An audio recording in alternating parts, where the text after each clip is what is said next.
बिस्मिल्लाहिर्रहमानिर्रहीम, अस्सलाम वालेकुम, good morning, good very bright morning. आज मैंने सोचा कि एक्स्ट्रा ब्राइट हो जाऊं, इतनी ज़्यादा कि आप लोगों की आंखों को चुभूं।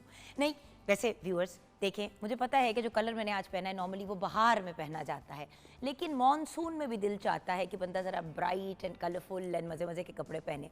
सो इसलिए मैंने सोचा कि ये फ्लोरेसेंट येलो फनकारी आज मैं आप लोगों के सामने करूँ। देखिए, वार्डरोब की मैं बड़ी कम बात करती हूँ, लेकिन जब कोई फनकारी करती हूँ तो ज़रूर आपके साथ शेयर करती हूँ। तो व्यूअर्स, आज हमने बात क्या करनी है? वैसे तो अगर वेदर की ही बात करें तो मानसून की बारिशें, ऑब्वियसली जब बारिश होती है, और आई बी वेरी ऑनेस्ट, जब मैं पाकिस्तान से बाहर कनाडा में होती थी तो सबसे ज़्यादा अगर कोई खुशबू मैं मिस करती थी, सबसे पहले तो ऑफ कोर्स निहारी की, क्योंकि निहारी मुझे बहुत पसंद है। लेकिन अगर जनरली होता है ना कि कोई एक स्मेल आपके जहन में आती है तो उससे आपका बचपन याद आता है, उससे आपको या आपके जो गट के अंदर है ना, वो एक अजीब सी ऐसी सी फीलिंग होती है कि यार ये फेमिलियर है, ये घर है। तो वो है जब बारिश होने से पहले एक मिट्टी की स्मेल होती है। पंजाब की तो मैं बात कर सकती हूँ, आई डोंट नो कि बाकी प्रोविंसेस में ऐसा होता है कि नहीं, बल्कि कराची में भी यही होता है कि जब बारिश होने वाली होती है तो वो एक खुशबू सी आती है हवा के अंदर बारिश से पहले की। पता नहीं, मैंने बाहर के ममालिक में वक्त गुजारा है, वहाँ पे भी बारिशें एक्सपीरियंस की हैं, लेकिन पाकिस्तान में एक मिट्टी की मखसूस सी स्मेल होती है जो मैं हमेशा कनेक्ट करती हूँ विद पाकिस्तान। और जब मैं बाहर हुआ करती थी और बारिश होती थी, मैं कहती थी यार तो यहाँ तो मिट्टी की भी वो खुशबू नहीं आती। बट इट्स ट्रू, अपना घर होता है। लेकिन जहाँ पे मॉनसून अपने साथ एक एक्साइटमेंट लेके आता है, खुशियाँ लेके आता है, लोग बहुत ज़्यादा जो है बारिशों में बच्चे नहा रहे होते हैं, बड़े भी मूड उनके अच्छे पॉजिटिव हुए हुए होते हैं, वहाँ पे उससे रिलेटेड कुछ प्रॉब्लम्स और मसाइल भी आते हैं। सो मैं थोड़ा सा उन इश्यूज़ को भी एड्रेस करना चाहूँगी। ये तो ज़रूर मानने वाली बात है कि देखिए, अल्लाह का बड़ा करम है कि पाकिस्तान में हमें हर मौसम एंजॉय करने का मौका मिलता है। गर्मी, सर्दी, ऑटम, स्प्रिंग, मॉनसून का भी सीज़न, मतलब एक्स्ट्रा सीजन हमें एंजॉय करने का मौका मिलता है। कभी हमारा टेम्परेचर ट्रॉपिकल हो जाता है, कभी हमारा टेम्परेचर ठंडा सर्दियों वाला हो जाता है। It's amazing. लेकिन उस अमेजिंगनेस के साथ और टेम्परेचर चेंजेस के साथ बहुत सी लाइफ में ऐसी चीज़ें आती हैं जिनकी एहतियात करनी होती है। सबसे पहले तो सेहत की बात करूँगी व्यूअर्स, प्लीज़ हिफ़्ज़ाने सेहत के सारे जो मामलात हैं उनको सही तरीके से मैनेज करके चलें। जब बरसात या बारिश का मौसम आता है तो सब बहुत ज़्यादा एक्साइटेड होते हैं कि वो बारिश आ गई, लेकिन ये नहीं रियलाइज़ करते कि बारिश के मौसम में जहाँ मौसम थोड़ा ठंडा हो जाता है, वहाँ पे खाना उतनी ही जल्दी ख़राब होता है जितना गर्मी में, शायद उससे ज़्यादा, क्योंकि हवा में नमी भी है, बैक्टीरिया भी है। खाना बना के आपने बाहर रख दिया, शाम तक आपकी दाल में से ख़राब स्मेल आनी शुरू हो गई और आपने कहा यार ये क्या हुआ, मौसम तो ठीक था। सो बरसात में खाने के पॉइंट ऑफ व्यू से ख़ास एहतियात करना, हाथों को वॉश करना, रेगुलरली जो है बाहर खाने के बजाय घर में खाना खाना। स्पेशली जो लोग नॉर्मली भी बाहर से खाना लेते हैं, मैं उनको ये रिकमेंड करूँगी और रिक्वेस्ट करूँगी कि प्लीज़ कुछ ये जो दिन होते हैं ना, उनमें एहतियात बहुत ज़रूरी होती है, वरना टाइफॉइड हो सकता है, हेपेटाइटिस, 1000 बीमारियाँ हो सकती हैं जो वाटर बॉर्न और एयर बॉर्न भी होती हैं, बट स्पेसिफिकली वाटर बॉर्न। सो इस वजह से पानी के पॉइंट ऑफ व्यू से एहतियात। देन जहाँ पे हम बात करते हैं मतलब हेल्थ के पॉइंट ऑफ व्यू से, वहाँ पे जिस्मानी सेहत का भी ख्याल रखना है। देखिए, बारिश होती है, बच्चे जो हैं वो निकल जाते हैं बाहर, पानी जहाँ पे भी जमा हुआ होता है उसमें उछल कूद करना शुरू कर देते हैं, ऊपर से बारिश पड़ रही होती है तो लोग कहते हैं बारिश ही पड़ रही है ना, साफ़ है। देखें, बारिश में खेलने के बाद उसी गीली हालत में अगर बच्चे बैठेंगे तो बहुत बड़ा चांस है कि बीमार भी हो सकते हैं या अपने आप को कोई बीमारी लगा लें, कोई स्किन की इन्फेक्शन कर लें। देखिए, जिस पानी में वो खेल रहे थे उसमें अगर कोई ऐसे कीड़े, जरासीम, कोई बैक्टीरिया है तो इश्यूज़ हो सकते हैं। तो अगर बारिश में नहाना ही है तो नहाने के बाद प्रॉपर एक दफ़ा साफ़ पानी से अपने आप को नीट एंड क्लीन करना, नहा धो के अपने आप को फिर सेट होना। एक बात अगेन, बाहर आप बारिश में खेल कूद के आए, अंदर आपने एसी चलाया हुआ है या एसी या कमरा ज़्यादा ठंडा हुआ है, आप बड़े भी बारिश में खेलते हैं ऑब्वियसली, जिनके घरों में एसी नहीं अफोर्ड करते और इस किस्म के मामला है वो तो और ज़्यादा एंजॉय करते हैं कि चलो बारिश में बैठ जाते हैं या बाहर बैठ के चाय पी लेते हैं, थोड़ी देर बारिश में भी एंजॉय कर लेंगे बच्चों के साथ। सो द पॉइंट इज़, बच्चे बड़े सब बारिश को एंजॉय करते हैं, बट प्रैक्टिकलिटी का दामन हमें नहीं छोड़ना और सेंसिबल अंदाज में आगे बढ़ना है। देखिए, गर्मी में बारिश का आना एक राहत है, लेकिन ये अगर ज़हमत बन जाए या एक टेंशन बन जाए तो फिर किसी को भी मज़ा नहीं आता। सो अब फिज़िकल हेल्थ के पॉइंट ऑफ व्यू से भी ज़रूर बारिश में जाएं, बट एकदम से ठंडी जगह के अंदर मत जाएं, स्पेशली गीले कपड़ों के साथ। बच्चों का भी इस चीज़ का ख्याल रखें। बच्चों को ये होता है बारिश में खेल के फ़ौरन एसी वाले कमरे में या पंखे वाले कमरे में घुस जाते हैं, तो थोड़ा सा टेम्परेचर को मेंटेन होने के लिए, मैनेज होने के लिए मार्जिन दें। ऑल्सो गीले कपड़े, ऊपर से पंखा चल रहा है, बीमार होने के चांसेस अगेन बढ़ जाते हैं। देन क्योंकि देखिए जब बारिश हुई होती है तो जनरली टेम्परेचर ठंडा हो जाता है ना। अब अगर गर्मी हो और धूप हो और आपके कपड़े गीले हो, आपको धूप में ही कहा जाता है कि जाके बैठे, लेकिन वेट क्लोथ्स के साथ फ़ैन में बैठना अपने आप को बीमार करने वाली बात है। देन अब आ जाते हैं बॉडी से हट के, and then of course make sure के मच्छर मक्खियों का भी खास ख्याल रखें, बिकॉज मच्छर बहुत ज़्यादा आजकल आपको काले काले इधर उधर नज़र आ रहे होंगे। मुझे पता है यूजुअली जो है सीजन्स चेंज होते हैं तो ख़त्म भी हो जाते हैं, बट अब तो सारा साल मच्छर होते हैं। So be very very careful, because dengue, malaria, ये वाली चीज़ें इस सीज़न में भी होने का खदशा होता है। अब ये वाली बात हो गई। अब आ जाते हैं फ़िज़िकलिटी के ऊपर।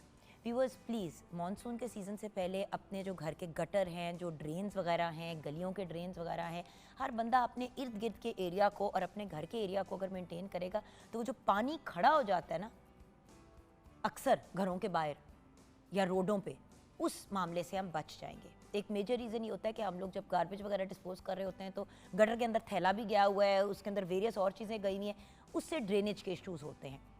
और वो जो गंदा पानी, जो गटर का पानी या जो बारिश का पानी दूसरे पानी से मिक्स होके होता है, आपको पता है वो साफ़ नहीं होता और हज़ारों प्रॉब्लम्स और बीमारियां उससे भी फैल सकती हैं। तो गटर्स को साफ़ कराना, मैं तो हमेशा ये कहती हूँ कि मानसून के फ़ौरन बाद या इवन दौरान मानसून एक दफ़ा अपने पानी की टैंकियाँ साफ़ करवा लेती हूँ, क्योंकि होता ये है कि व्यूअर्स अक्सर ऐसा होता है कि उनके अंदर भी ऑब्वियसली बारिश का पानी आप कितना भी कवर्ड और वो कर लें, कहीं ना कहीं एक्सपोजर आ जाता है।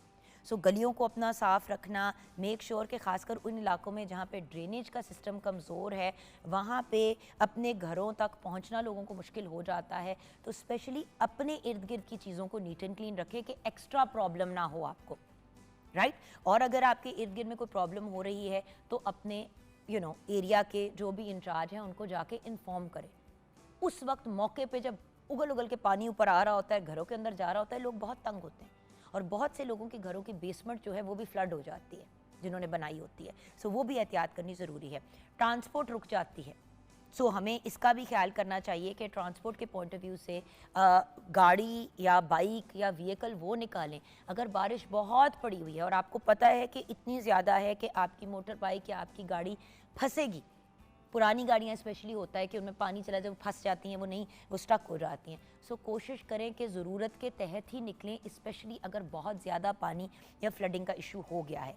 फ्लडिंग की अगर बात करूं तो व्यूअर्स प्लीज़ इस चीज़ का ख्याल रखें कि electric poles, open wires, transformers, इनका भी ख़ास ख्याल करें। अगर कहीं से आपको तार लटकी हुई नज़र आ रही है या कोई इशू चल रहा है, उसको फ़ौरन रिजॉल्व कराएँ। The point is viewers, monsoon अल्लाह ताला का एक हमारे लिए तोहफ़ा है। बारिश एक नेमत है जिसको बच्चा, बड़ा, बुज़ुर्ग, हर बंदा एंजॉय करता है। ये वो वाहिद टाइम ऑफ द ईयर होता है जो हर कोई एंजॉय करता है। अब कराची साइड की अगर बात करें या सिंध साइड की बात करें, आप लोगों ने बोट्स वगैरह पे, जिस तरह अक्सर लोग क्रैबिंग जाया करते थे, इस तरह की चीज़ें मानसून में बिल्कुल ये चीज़ें बंद कर दी जाती हैं। Don't go swimming in the sea and the ocean, dangerous होता है इस टाइम पे। सो ये कुछ चीज़ें हैं जिनका ख्याल करना है, और अगर अपने आप को किसी बड़ी ट्रेजेडी से बताना है तो these are the things to be careful of. And like I said, अगर आपके इलाके में कोई ऐलान होता है या कहा जाता है कि खुदा न खास्ता फ्लडिंग का इशू हो सकता है या कोई और प्रॉब्लम हो सकती है, तो अगर आपको वहाँ से वेकेट करने के लिए कहा जाता है या ये कहा जाता है कि यहाँ से मूव आउट कर जाएं एक सेफ़ जगह पे, तो खुदारा प्लीज़ बात सुन लिया करें। एक चीज़ जो हमारे लिए ब्लेसिंग है वो हमारे लिए एक अजाब भी बन सकती है अगर हम अपने आप को तरीके से मैनेज नहीं करते। और व्यूअर्स, फ्लडिंग के पॉइंट ऑफ व्यू से तो कुछ सालों से हम कुछ मामलात देख ही रहे हैं ना होते हुए। तो अगर हमें पता है कि ये मामलात है, ऑफ कोर्स पंजाब के पॉइंट ऑफ व्यू से बात करें तो सीएम पंजाब मरियम नवाज शरीफ साहिबा, गॉड ब्लेस हर, उनके जितने एफ़र्ट्स हैं इन्वायरमेंट के पॉइंट ऑफ व्यू से, ख़वातीन के पॉइंट ऑफ व्यू से, तालीम के पॉइंट ऑफ व्यू से, हेल्थ के पॉइंट ऑफ व्यू से, हमारी सेफ्टी और सिक्योरिटी के पॉइंट ऑफ व्यू से, फ्लड से रिलेटेड भी उन्होंने बहुत से एफ़र्ट्स किए हैं और अभी भी इस बार के पॉइंट ऑफ व्यू से भी बहुत से उन्होंने स्टेप्स उठाए हैं। हमारी सेफ्टी और सिक्योरिटी के लिए। लेकिन व्यूअर्स, अगर आपको अनाउंस किया जाता है आपके इर्द गिर्द कि जी एक जगह से आप निकल जाएं थोड़ी देर के लिए, जब तक ये जगह सेटल नहीं होती, तो घर के कुछ चीज़ों के लिए या सामान के लिए अपनी जान को गंवा देना व्यूअर्स सेंस नहीं बनती। हाँ, ये ज़रूर कहा जा सकता है कि अगर आपको कह रहे हैं कि जी अगले 6 घंटे के अंदर आप इवैक्यूएट कर लें, तो शायद अगर आपकी बेसमेंट है तो आप अपनी बेसमेंट खाली करके एक ऊपर की लेयर के ऊपर अपना सामान ले आएँ, कुछ इस तरह की चीज़ें कर लें अगर आपके पास टाइम की मार्जिन है, अगर आपको इतना खौफ है। लेकिन उस जगह पे बैठे रहना अपनी भी ज़िंदगी को नुकसान और ऑफ कोर्स अपने घर वालों को भी, और आपको देख के शायद और लोग भी ना मूव करें, वो भी एक नुकसान। सो प्लीज़ व्यूअर्स, एहतियात साथ साथ करनी है, मौसम को एंजॉय करें, but let's be careful as well. Kitchen में शेफ़ तैयबा अल्ताफ़ हैं। अस्सलाम वालेकुम। वालेकुम अस्सलाम। कैसी हैं जुगन? अल्लाह का शुक्र। आप बताइए कि जब हम मानसून की बात करते हैं, अब देखिए कल जी एक एग्जांपल है, काफ़ी बारिश पड़ी लाहौर में, मूवमेंट मुश्किल हो गई थी। बिल्कुल ऐसे ही है। लेकिन जिन जगहों पे लोग ट्रैफिक के रूल्स को भी फॉलो कर रहे थे और गाड़ी तरीके से चला रहे थे, वहाँ पे कोई इशू नहीं था। बिल्कुल ऐसे जहाँ पे कोई अब देखिए ट्रैफिक अगर फंस रही है बारिश की वजह से, तो वो पूरी दुनिया में फंसती है, बिल्कुल। ये सिर्फ पाकिस्तान में नहीं है। जी। कनाडा, अमेरिका में भी जब बारिश हो रही होती है तो ट्रैफिक स्लो हो जाती है, चीज़ें स्लो डाउन हो जाती हैं। अब ट्रैफिक स्लो हुई है एक लाइन में जहाँ पे ज़रा ऊंचा एरिया है, वहाँ से लोग जा रहे हैं अपनी गाड़ी लेके। अब एक बंदा अपनी छोटी गाड़ी, ऑल्टो हो गई, मेरान हो गई, जो भी हो गई, उसको कहता है कि यार मैं इधर से लेके निकल जाता हूँ, वो जहाँ पे पानी ज़्यादा है वहाँ पे घुस जाता है, उसकी गाड़ी फंस जाती है। किसकी गलती है? किसकी गलती है? मिस्टेक अपनी है। मिस्टेक बिल्कुल। अब आप देख रहे हैं कि पानी ज़्यादा पड़ा हुआ है, आप स्पीड से गाड़ी में जाते हैं और जो इर्द गिर्द लोग रोड पे चल रहे हैं, बारिश रुक गई है, आप पूरे उन पे छींटे उड़ाते हुए जा रहे हैं, ये कोई इंसानियत है? बिल्कुल भी नहीं। और जिस तरह आप जुगन गार्बेज की भी बात कर रही थी, मैंने तो ये चीज़ें खुद विटनेस की हुई हैं कि बाइक पे एक जाता हुआ बंदा अगर पास डस्टबिन पड़ी हुई है, कोई ड्रम पड़ा हुआ है, उसको अवॉइड करके वो हाथ में जो उसने गार्बेज पकड़ा हुआ है वो सेंटर मेन होल जो है उसमें फेंक देंगे। तो देखिए गवर्नमेंट तो अपना काम कर रही है, अब बीइंग सिटीज़न ये हमारी ज़िम्मेदारी है कि हम इन चीज़ों को अवॉइड करें। इवन कि जहाँ 2 वे ट्रैफिक है वहाँ पे लोग जो हैं वो अपनी क्यू छोड़ के मतलब इस साइड पे हो जाएंगे और आने वाले को रास्ता नहीं देंगे, तो वो उसकी वजह से इतनी मिसमैनेजमेंट वहाँ पे हो जाती है, इतना ट्रैफिक जैम हो जाता है। और तो ये एक सब बंदा, चीज़ें और बिल्कुल होता ये कि एक वो जो कहते हैं ना, एक बंदे ने पंगा किया, बिल्कुल और ऐसे वहां पे फिर सारे के सारे फंस जाते हैं। ऐसे ही। कल 3 दफा मैंने कहीं एक हॉस्पिटल जाना था किसी की वो उसके लिए ट्रीटमेंट के लिए। यार तैयबा जी, कोई 3 जगह पे मैं उधर रायवेंट लाहौर के वो जो कहते हैं ना दूसरे कोने पहुंचना था मैंने, और मैं मॉडल टाउन से जा रही थी अपनी सास की तरफ से, वहां से लेके वहां तक पहुंचने में 1.5 घंटा लगा। नॉर्मली रास्ता 50 मिनट्स का है, 50 मिनट का दूर है, लेकिन 50 मिनट का रास्ता है। वो जो 40-45 मिनट एक्स्ट्रा लगे, वो बारिश से ज्यादा लोगों के वो जो कहते हैं ना बेवकूफ़ी भी नहीं कहूँगी, बस जल्दबाजी अपनी तरफ से वो बहुत स्मार्ट बन रहे होते हैं। अब एक बंदे ने इसी तरह अपनी वो ऑल्टो को ऐसी जगह पे फंसा दिया कि सारी ट्रैफिक जहाँ से स्मूथली जा रही थी वो फंस गई।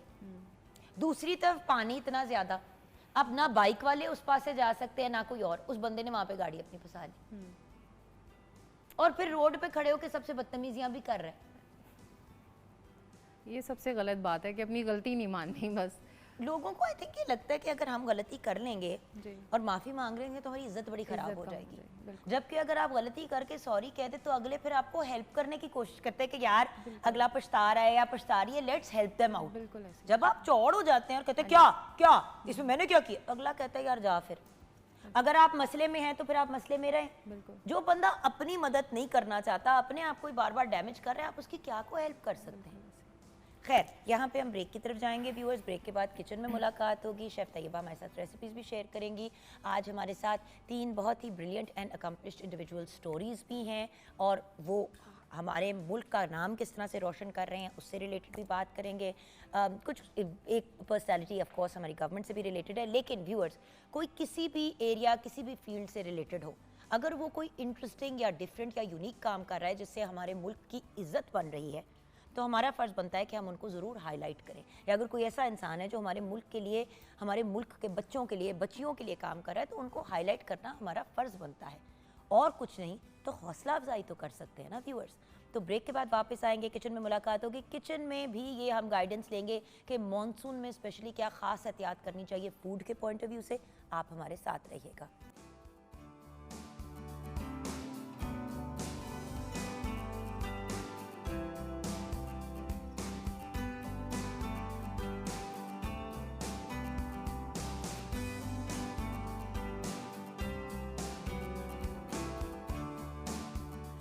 Welcome back from the break viewers.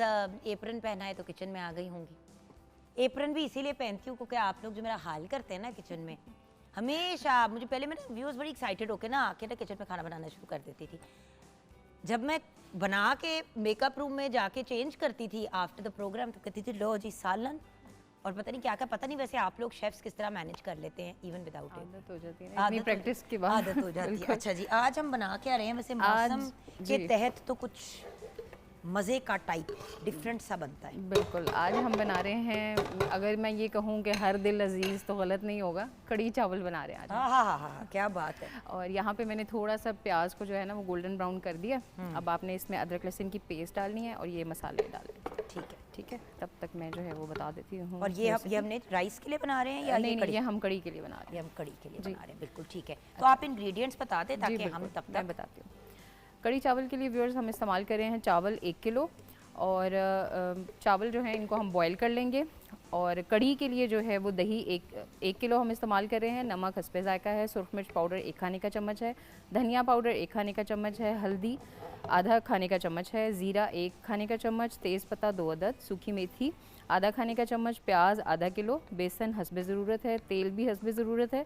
साबुत काली मिर्च 2 खाने के चम्मच। और गार्निश के लिए जो है वो हम हरी मिर्च और हरा धनिया इस्तेमाल करेंगे। और इसका मेथड मैं आपको बता देती हूँ।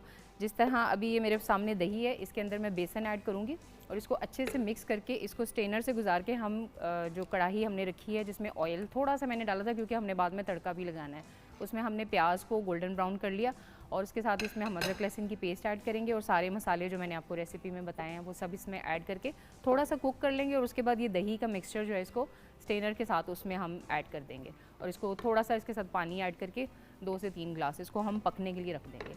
मेन काम यही है, जो कड़ी ने जितना वो पकेगी उतना ही वो ज़्यादा सिल्की और स्मूथ होगी और उसका जो फ्लेवर है वो बड़ा अच्छा डेवलप होगा। और लोग तो जैसे भूल ही गए हैं व्यूअर्स कि देखिए जब हम कड़ी और इस तरह की चीज़ें बनाया करते थे तो उसके अंदर डलता था खुला दही। बिल्कुल, लोगों ने अब डब्बे वाला दही डालना शुरू ऐसे कर ही दिया है। जिसकी वजह से वो फ्लेवर ही नहीं आता। बिल्कुल सो अगर आपको वो वाला जो एक राइट फ्लेवर होता है ना जी। वो लेके आना है कड़ी का।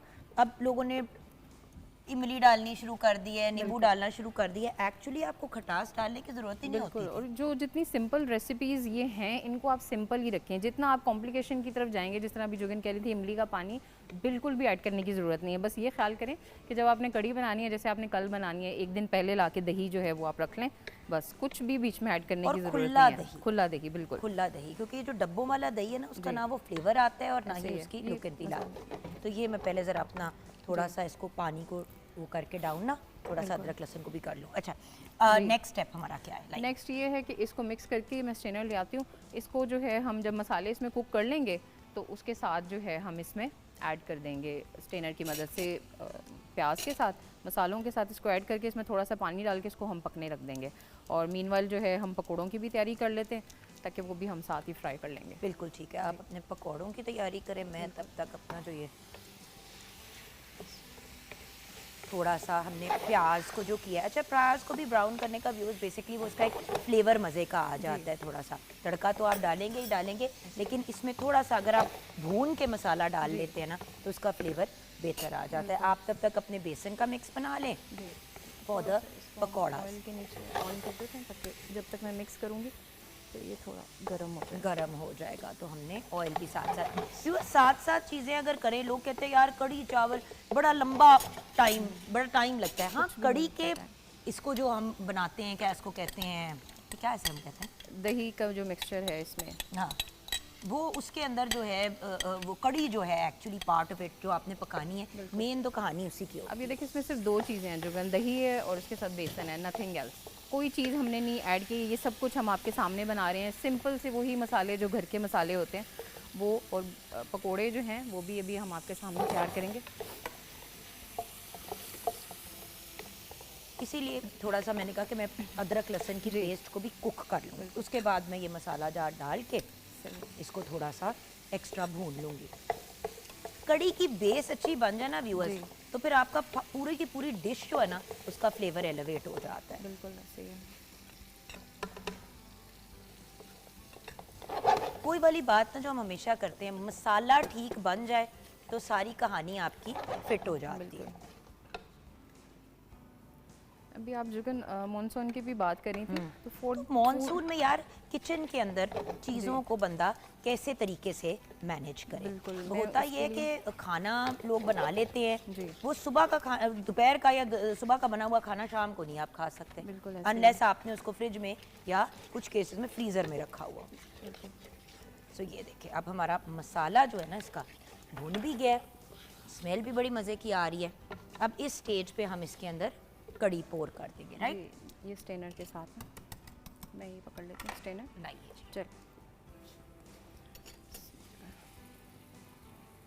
ये देखिए व्यूअर्स,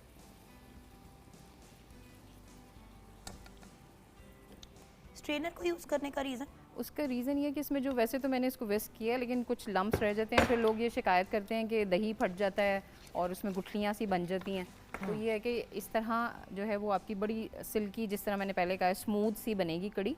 और इसमें ये देखें ना, जब कोई आप इसको lumps इस नहीं तरह रहे, कर रहे बिल्कुल हैं ऐसे तो ये है। देखिए निकल ही रहे हैं ना लम्प्स उसके अंदर से। सो एक्चुअली दही के क्योंकि कर्ड्स होते हैं, बिल्कुल तो वो जो है ना उससे ज़रा सा इशू बन जाता है। बट आप इसको अगर इस तरीके से करें तो आपको बड़ा उसका अच्छा एक रिजल्ट मिल जाता है। यू सी अगेन, ये छोटी छोटी चीज़ें होती हैं जिनसे बड़ा फ़र्क पड़ता है आपकी कुकिंग प्रोसेस के अंदर भी, आपकी चीज़ों के फ्लेवर के अंदर भी। Little bit of extra effort और आपको बड़े अच्छे रिजल्ट मिल जाते हैं। अब जैसे कि ये देखिए, लिटिल बिट ऑफ तरद्दुद जी। And very very good results. अब इसमें सिर्फ पानी यहीं तक मेहनत है बस, उसके बाद जब आप इसको पकने रख देंगे, सिर्फ आपने पकोड़े फ्राई करने हैं, तड़का लगाना है और दैट्स इट। देखिए इतने लम्प्स हैं, मैं डिडंट रियलाइज कि इसमें इतने लम्प्स होंगे, यू नो। ये देखिए व्यूअर्स, ये सारा इसके अंदर जो एक्स्ट्रा वो लम्प्स वाला एलिमेंट है वो निकल जाता है।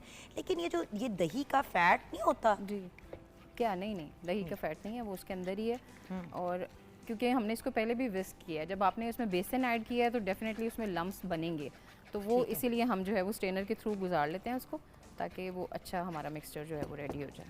ये देखिए बिल्कुल आपने वैसे सही कहा कि स्मूथनेस जो है वो इसी वो से आपको यहीं से नज़र आ रही होगी अभी, हम्म। शो हो रही है कि कितना स्मूथ जो है वो ग्रेवी बनेगी।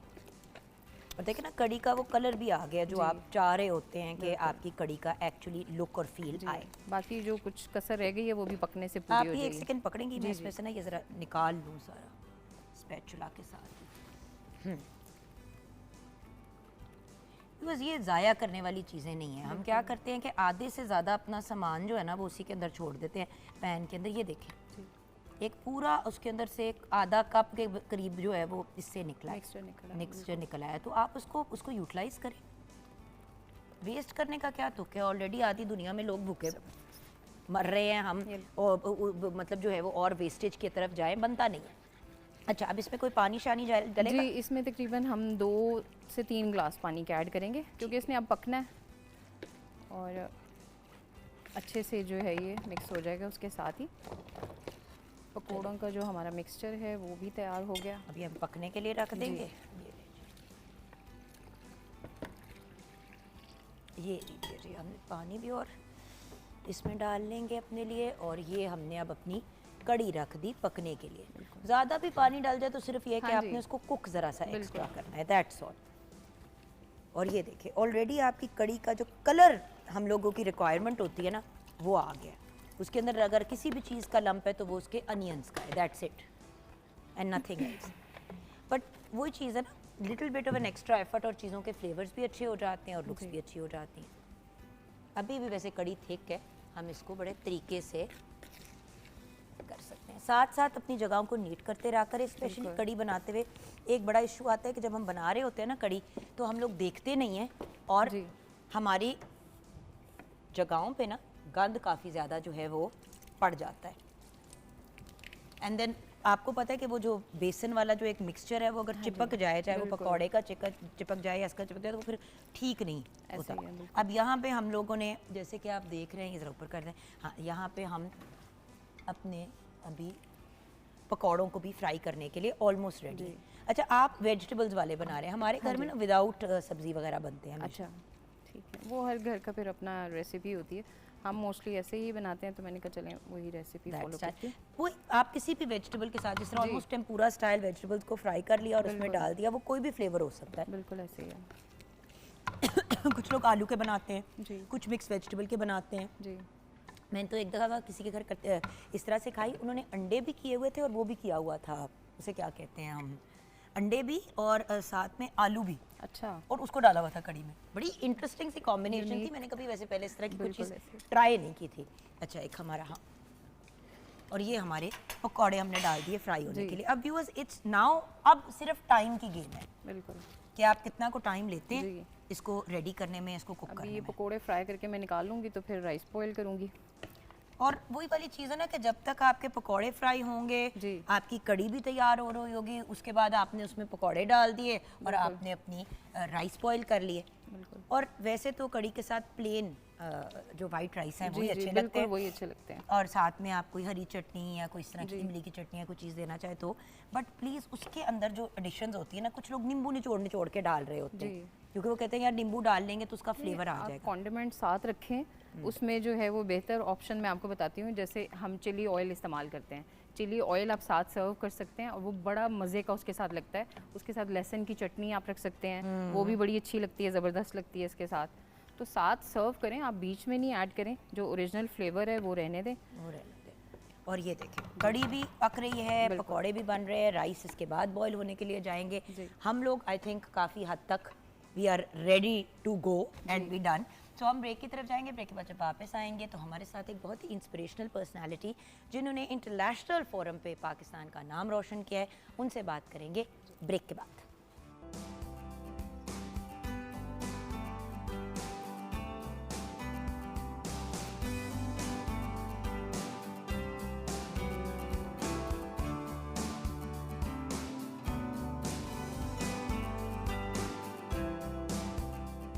Welcome back from the break viewers.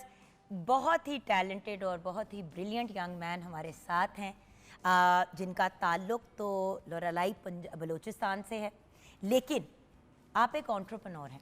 आपने रिसेंटली व्यूअर्स सुना होगा, ये खबर काफ़ी वायरल भी हुई सोशल मीडिया पे भी, अदरवाइज़ भी, कि पाकिस्तान की एक ब्रांड ने इंटरनेशनल लेवल पे जाके अपने ब्रांड को रिप्रेजेंट किया और लंदन ऑलिव ऑयल कंपटीशन 2026 में पहली दफ़ा in the history of Pakistan किसी ब्रांड ने वहाँ पे जाके गोल्ड मेडल जीता।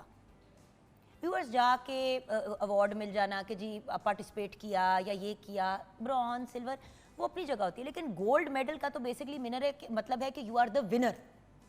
तो ये वो पर्सनैलिटी हैं जिन्होंने जाके लंदन ऑलिव ऑयल कंपटीशन 2026 में गोल्ड मेडल हमारे पाकिस्तान के लिए जीता। तो हमारे साथ एक बेहतरीन एंटरप्रेन्योर हैं जिनका अपना ऑलिव ऑयल का, जैतून के तेल का बिजनेस है, मोहम्मद हसन तरीन। अस्सलाम वालेकुम हसन। वालेकुम, आप कैसी हैं? Thank you for inviting me. Break में तो ये फैसला होगा कि उम्र में आप मेरे से छोटे हैं, तो एक तो प्यारे से हमारे छोटे भाई जो जिनका नाम भी हसन है और वो है भी मेरे मिडिल चाइल्ड का नाम, तो वैसे ही आपसे एक्स्ट्रा लाड हो गया, और ऊपर से सबसे बड़ी बात ये कि आपने हमारे मुल्क का नाम रोशन किया। बस ये तो मैं आपको सलाम पेश करती हूँ। Thank you so much. God bless you भैया। सबसे पहले तो आपकी अचीवमेंट पे आपको प्रॉपर रिकग्निशन मिलनी चाहिए, and if I am not mistaken इस रिकग्निशन पे आपकी इंशाल्लाह प्राइम मिनिस्टर साहब से मुलाकात है। जी इंशाल्लाह 29 को उन्होंने बुलाया हुआ है, तो मैं जा रहा हूँ इंशाल्लाह।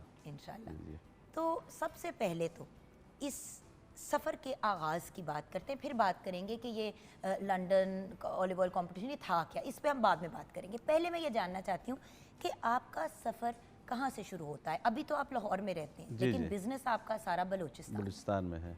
ये हुआ कैसे, ये कहानी कहाँ से शुरू होती है? देखो, सर्च R&D जो होता है वो हर बिज़नेस में चलता रहता है। तो एक तो मैंने मास्टर्स बिज़नेस में किया हुआ था, तो जाहिर बात है मेरा शौक पले बड़े कहाँ पे कहानी? पला बड़ा यानी मैं बलूचिस्तान में हूँ, मैट्रिक तक मैं बलूचिस्तान में ही हूँ, फिर वहाँ से मैं एजुकेशन के लिए लाहौर आए, ऑन एंड ऑफ। अच्छा, if you don't mind my asking, family financially strong थी या मिडिल क्लास, लोअर क्लास, ये भी ज़रूर शेयर करें। ये मैं अगर बता दूँ, 96 में मेरे वालिद फौत हुए थे। उस टाइम यानी मैं था कोई क्लास 5 क्लास 6 में, बहुत छोटे तो यानी वो रेज़ करते हुए आहिस्ता आहिस्ता इधर एजुकेशन ये वो, तो यानी लैंड्स तो पड़े हुए थे, उनको आबाद करना भी तो एक बड़े का होना ज़रूरी है। तो बेसिकली आप एक सेल्फ मेड कह सकते ये हैं नहीं है कि उसको अब्बा यानी। जी की बिजनेस थी, अब्बा जी ने आपको कहा नहीं, कि नहीं, पुत्र नहीं, तू नहीं, चला ले, तो आपने चला के उसमें एक अवार्ड जी लिया। नहीं, नहीं, आप बेसिकली जीरो से आपने अपने आप को बनाया। बिल्कुल ऐसे ही। तो एजुकेशन मैंने ली, फिर उसमें यानी एक दो जगह मैंने जॉब से एक्सपीरियंस होता है, साल मैंने जॉब भी की है, तो उसमें यानी ऑफिशियल वर्क अलहदा होता है उससे, तो उसमें मैंने लर्निंग की। जो एंड विजन था, मिशन था मेरा, वो तो बिजनेस ही था। तो लेकिन क्या पता था कि क्या बिजनेस करना है? देखिए बिजनेस बिजनेस बहुत से लोग सोचते हैं, हर बंदा क्लियर नहीं होता एक कि तो मैंने देखो स्टार्ट में यानी मैं अपने फैमिली बिजनेस को मैं लगा रहा, यानी हमारा माइनिंग का बिजनेस है, उसमें मैं लगा रहा। तो ये था कि मैंने सेल्फ भी एक और चीज़ भी बनानी है कि मैंने पाकिस्तान का नाम इंटरनेशनल लेवल पे क्योंकि जाना है। हसन ने क्या किया, घर का तो एक मामला चल रहा था, Exactly. लेकिन हसन ने क्या किया ये मैटर करता है। हसन ने तो सर्च की है, सर्च करके ही तो यहाँ तक मैं पहुँचा हूँ। ये 2021 से यानी मेरी सर्च चल रही थी इस पे। इसमें यानी मैं स्पेन भी गया हूँ, इटली भी गया हूँ, ग्रीस भी गया हूँ, मोरक्को भी गया हूँ। देखता रहता कि यार इसमें हम क्या ऐसी चीज़, नई चीज़ जैतून इंट्रोड्यूस का करा। आइडिया कहाँ से आया? जैतून का आइडिया क्योंकि यानी जैतून का आइडिया बड़े कम लोगों को पाकिस्तान में आता है। Exactly. लोग कहेंगे हम ये स्वांजना उगा लेंगे, मुरिंगा उगा लेंगे, लेकिन जैतून लोग जरा डरते हैं इससे, वो कहते हैं वो हमारी जगह का नहीं है, जबकि है। अगर आप स्पेन में एंडलुसिया साइड पे जाते तो वहाँ पे बड़े बड़े बागात हैं। बिल्कुल। एंडलुसिया, कार्डोबा वगैरह मैं गया हूँ, वहाँ मैंने देखा तो वहाँ का वेदर जो है वो पूरे बलूचिस्तान से मिलता जुलता है। अच्छा। तो जब मैं बलूचिस्तान आया, बलूचिस्तान में मैंने देखा कि यार इसको हम इंटरनेशनल लेवल पे ले जा सकते हैं। तो मैं यानी साइलेंट मूड में काम कर रहा था, आप ये समझे। मैं उस पर रिसर्च भी कर रहा था, वैराइटीज़ में भी वो कर रहा था, टेस्टिंग भी कर रहा था। You just name any brand, वो सारे मेरे घर में पड़े हुए हैं। जो यहाँ एग्जीबिशन पे मैं जाता था उनकी टेस्टिंग करता था, खुद स्मेल करके, टेस्ट करके। अगर ओरिजिनल यूज़र जो ऑलिव ऑयल का होता है वो लेबॉर्ट्री पे ट्रस्ट नहीं करता, वो स्मेल करता है, टेस्ट करता है और कहता है जिस ये तरह चीज़ बाहर मुझे के चाहिए। मुल्क में जो लोग अल्कोहल पीते हैं वहाँ पे वाइन टेस्टिंग होती है, तो Exactly. बाकायदा व्यूअर्स जो बागात होते हैं जैतून के, वहाँ पे ऑलिव ऑयल टेस्टिंग होती है, और वो बाकायदा आप मुंह में डाल के उसको कुल्ली करते हैं, उसको मुंह में आगे पीछे घुमाते हैं और फिर उसको थूकते हैं, और फिर अपनी, और हर बंदा निगलता नहीं है, बहुत से लोग उसको स्पिट आउट करके फिर अगले पे शिफ्ट करते हैं। सही बात। और एक दिन में वो कोई 2 कप के बराबर जैतून का तेल चख चुके होते हैं डिफरेंट चीज़ों का, ऐसे ही क्योंकि एक ही जगह पे वेरियस किस्म के भी, मतलब एक ही किस्म के जैतून के बहुत से किस्म के जैतून के तेल निकलते हैं। वैरायटी, काफ़ी वैराइटीज़ है उसकी, यानी एक्स्ट्रा वर्जन हो गया, फिर उसमें यानी जस्ट ऑयल, ऑलिव ऑयल हो गया, पोमस ऑयल उसमें हो गया। तो उस पर अभी हम काम कर रहे हैं और इसमें मेडिकेशन के काफ़ी फ़ायदे हैं। जो एक वेरी वेरी अर्ली हार्वेस्ट होता है वो मेडिकेशन के लिए काफ़ी बेहतर होता है। तो जब ये 24 में मैंने थोड़ा सा इसको बूस्ट दिया ब्रांड को लॉन्च करने के लिए, तो फाइनली जो हुआ यानी इसी जनवरी 2026 में मैंने लॉन्चिंग की। फिर मैंने ये इसी साल यानी मैंने लॉन्चिंग की, जो ब्रांड मैंने लॉन्च किया है। सबसे ज़रूरी बात तो ये थी तो आप सोचे, माशाल्लाह माशाल्लाह माशाल्लाह, फिर ये हैं भागों वाले, क्योंकि देखें लॉन्च करना ब्रांड को एक अपनी जगह अजाब होता है। And viewers to be very honest, जब ब्रांड पहले साल लॉन्च होती है ना, कितनी भी बड़ी हो, वो साल ऑलमोस्ट एक टेस्टिंग फेज ही होता है। Exactly. तो आपने टेस्टिंग फेज के अंदर ही अवार्ड जीत लिया, लॉन्च भी कर दिया। और Launch भी मैंने कर क्योंकि इंटरनेशनल रिकग्निशन के लिए आपको कोई ऐसी अचीवमेंट दिखानी होती है कि लोग मान जाए कि ये चीज़ पाकिस्तान से आई है। तो जब इसमें मैंने कंपटीशन के लिए भेजा, उसमें काफ़ी हर्डल्स भी आए हैं, फेजेस में भेजने के, कुछ यानी कोरियर वाले नहीं ले जा रहे थे, तो उसका भी if there is a will there is a way, तो उसका भी रास्ता निकल आता है। तो जब ये वहाँ पे गया और हमने ये अवार्ड जीता, फिर मैं खुद यानी मुझे काफ़ी दोस्तों, मेरा प्लान नहीं था जाने का, काफ़ी दोस्तों ने कहा कि नहीं ये फर्स्ट टाइम है, आपने खुद जाना है। ये देखें हसन लंदन में स्पीच दे रहे हैं अवार्ड के बाद, माशाल्लाह। हाँ जी, तो तस्वीर भी हम आपकी शेयर कर रहे हैं साथ। तो जैसे ही वहाँ पे मैं पहुँचा हूँ तो वहाँ पे बड़े सीनियर जजेस आए होते हैं, पूरी दुनिया से आए होते हैं। तो उनके सामने ब्रांड का नाम नहीं लिखा हुआ होता कि ये ऑयल कहाँ से आया हुआ है। नहीं, वो लिख ही नहीं सकते ना, वरना तो चीटिंग हो जाएगी। एग्जैक्टली, उनके पास सिर्फ सैंपल होते हैं, वो टेस्ट करते हैं, स्मेल करते हैं, कैटेगरी वाइज रखते जाते हैं। तो जब मैंने वहाँ पे थोड़ी सी स्पीच दी कि मैं इस तरह बड़े रिमोट एरिया से हूँ तो ये हमारे लिए बहुत बड़ी अचीवमेंट है, फिर उनमें एक बड़े सीनियर जज थे, वो बाहर आके मुझसे खड़े होकर बात की। उन्होंने कहा हमें दिली खुशी हुई इस चीज़ की, जब हम टेस्ट कर रहे थे तो हमें यकीन ही नहीं था कि ये पाकिस्तान से। हमने दोबारा फिर उठाया और हम दोबारा फिर टेस्ट किया, हमने कहा नो दे डिज़र्व इट। तो कह रहे थे कि एक तो ये जो अवार्ड्स थे ये सारे ग्रीस, स्पेन, इटली, इनके रिपीट होए जा रहे थे। तो एक तो ये नई चीज़ है हमारे लिए कि नया मुल्क है, नए कंट्री है, इसमें काफ़ी पोटेंशियल है। तो यानी वो एक फीलिंग होती है आपकी जब देखिए आप पाकिस्तान का पोटेंशियल है, नाम। लेकिन एक सीधी बात है, पोटेंशियल पे गोल्ड मेडल नहीं मिलता, पोटेंशियल पे गोल्ड नहीं मिलता। आपने बना लिया जो मार्केट में एक परफेक्ट चीज़ है, you know what I mean. एक तो होता है ना कि लोगों को पोटेंशियल नज़र आ रहा है तो कह रहे हैं इनको इनकरेज करें, तो उस पर इमर्जिंग का आपको मिलता है अवार्ड, आपको तो बाकायदा गोल्ड मिला। तो उसके पीछे आपके ख्याल से रीजंस क्या हैं? देखिए आपने इतनी रिसर्च की है इस पूरी चीज़ पे, उसमें जो आपको इन्होंने गोल्ड क्यों दिया? आपके जैतून के तेल में ऐसी क्या चीज़ है? उसमें जो इंटरनेशनल SOPs हैं उसको लोग फॉलो नहीं करते हैं और लोग पता नहीं क्या क्या मिलाते हैं। तो हमने वो SOPs पे कोई कंप्रोमाइज़ नहीं किया। टेम्परेचर मेंटेन करना, उसको ट्रांसपोर्टेशन में उसका केयर करना, बाकी सारी बार बार उसकी टेस्टिंग करना, इस चीज़ पे हम कंप्रोमाइज़ नहीं करते हैं। अभी अगर आपको पता है पाकिस्तान में यानी कैंसर के काफ़ी ज़्यादा केसेस हैं और बढ़ रहे हैं डे बाय डे। उसकी एक मेन वजह ये है कि जो इंटरनेशनल एक्सपायर्ड ऑयल होता है वो सस्ते दामों पाकिस्तान आता है और यहाँ लोग उसको मिक्स करके अपनी पैकेजिंग में बेचते हैं। तो ये होता है, हम कहते हैं हमने सिंगल ड्रॉप भी, हमने मिक्सिंग प्रिजर्वेटिव कुछ भी नहीं करना। तो उसकी यानी SOPs को अगर आप फॉलो करेंगे तो पाकिस्तान में बहुत सारा पोटेंशियल है, बस सिर्फ लॉयल्टी हमें चाहिए कि हमने। अब ये जैतून का तेल आप पाकिस्तान में सेल करना चाहते हैं, एक्सपोर्ट करना चाहते हैं? नहीं, अब पहली प्रायोरिटी हमारी पाकिस्तान के लिए है, ठीक है, पाकिस्तानी अवाम के लिए हम ये कर रहे हैं। और बाद में यानी सरप्लस अभी पाकिस्तान यानी इकोनॉमी के लिए हमें एक्सपोर्ट पे भी हम कोशिश कर रहे हैं, उसके डॉक्यूमेंटेशन और गवर्नमेंट हमें हेल्प आउट कर रही है उसमें। तो काफ़ी क्वेरीज भी हमें आई हुई है, पाकिस्तानी भाई जो बायर हैं वो कहते हैं डीलरशिप और इन चीज़ों में, तो उसमें हम लगे हुए हैं, मगर फर्स्ट प्रायोरिटी हमारी पाकिस्तानी अवाम ही है।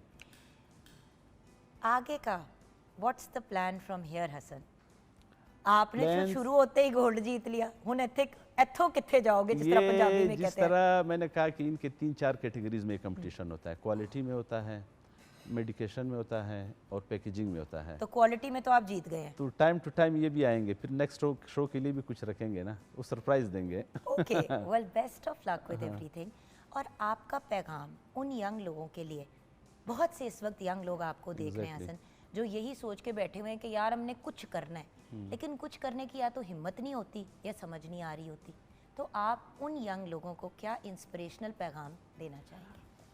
यंग लोगों के लिए यानी नया काम स्टार्ट करने के लिए ईजी नहीं होता कि आप कहें कि बस मैंने डायरेक्ट जाके कामयाब हो जाना है। हर्डल्स आपको फेस करने होते हैं, आपको यानी किक आउट भी किया जा सकता है, कोई सर्च आप कर रहे हों, आप ऐसा मौका भी आएगा कि आपका दिमाग काम नहीं कर रहा होगा, मैंने क्या करूं, इसमें डिसीजन लेना होगा, वेट करना होगा। तो इसमें यानी अगर मैं कर सकता हूं तो आप भी कर सकते हैं, एवरीवन कैन डू इट, मगर कंसिस्टेंसी होनी चाहिए, सब्र होना चाहिए। मैंने काफ़ी बड़े लोग देखे हुए हैं जो बड़े बड़े पोस्टों पे बैठे होते हैं, सब्र नहीं होता उनमें, सब्र आप में होना चाहिए। सब्र जब आपके पास होगा तो अल्लाह ताला कामयाबी लाजमी देता है आपको, आपकी मेहनत ज़ाया बिल्कुल भी नहीं जाएगी। Thank you so much, God bless you. और व्यूअर्स, हमेशा हम एक ही बात कहते हैं कि इंसान कामयाबी से इतना नहीं सीखता जितना वो नाकामी से सीखता है। सो हमें कोशिश यही करनी चाहिए कि लगे रहें, गिव अप कर जाना ये पॉसिबल ही नहीं है कि मोहम्मद हसन तरीन ने 50 डिफरेंट चीज़ें ट्राई करके फेल नहीं हुए। यकीनन इन्होंने वेरियस चीज़ें ट्राई की होंगी, ये कहा होगा कि यार ये तो नहीं है, शायद 2 ऐसी ट्रिप्स पे गए हो जहाँ पे इनको लगा हो कि मुझे बड़ी इन्फॉर्मेशन मिली है और वहाँ पे जाके पता चला हो कि यार ये तो बिल्कुल ही वेस्टेड ट्रिप थी, ना मुझे कोई फ़ायदा हुआ, लाखों का खर्चा हो गया। तो व्यूअर्स, ये भी छोटी छोटी नाकामियाँ होती हैं जो हमें मज़ीद कामयाबी की तरफ लेकर जाती हैं। बंदा फिर और एफर्ट करके बेहतर रिसर्च करके आगे निकलता है। सो एक इंसान को, अब आप देखें कि जिस छोटे से बच्चे के 1996 में फादर की डेथ हो गई हो, आज अंडर 40 वो यंग मैन यहाँ पे बैठे हुए हैं as a major high achiever. So the point is, चाहे अब्बू उनकी दुनिया में है या नहीं है, नाम उन्होंने उनका फिर भी रोशन कर दिया, और अब्बू का नाम क्या रोशन किया, साथ में अपने मुल्क का भी नाम रोशन किया।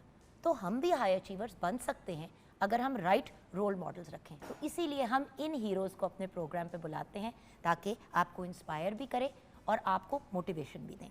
सो God bless you Hassan, thank you so much हमारे मुल्क की रेपुटेशन को मज़ीद बेहतर करने का और ये एफर्ट करने का, एंड बेस्ट ऑफ लक जो आपकी मुलाकात है PM साहब के साथ। और यहाँ पे ब्रेक के बाद हम कुछ इनिशिएटिव्स डिस्कस करेंगे जो गवर्नमेंट की तरफ से प्रोवाइड किए जा रहे हैं हमारी सपोर्ट के लिए, हमें हेल्प आउट करने के लिए, आफ्टर अ ब्रेक।